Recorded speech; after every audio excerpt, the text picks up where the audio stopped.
Alan, jangan lupa buat kerja rumah. Nantilah saya buat. Jangan biadab dan buat sekarang.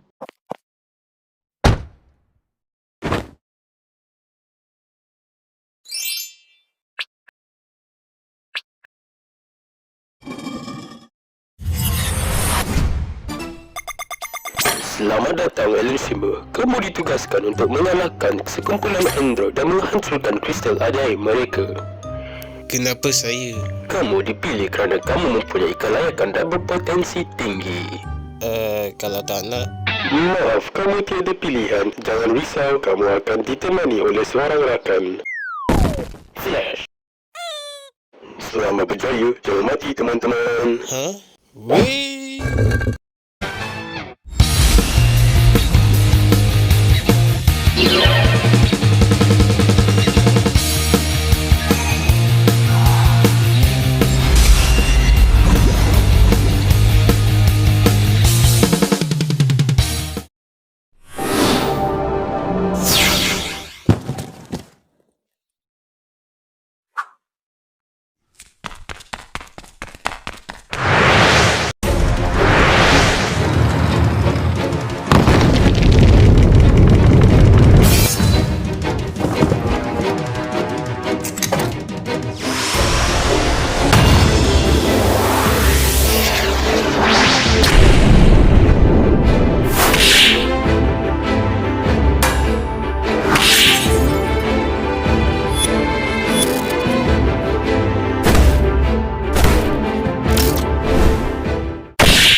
Tidak.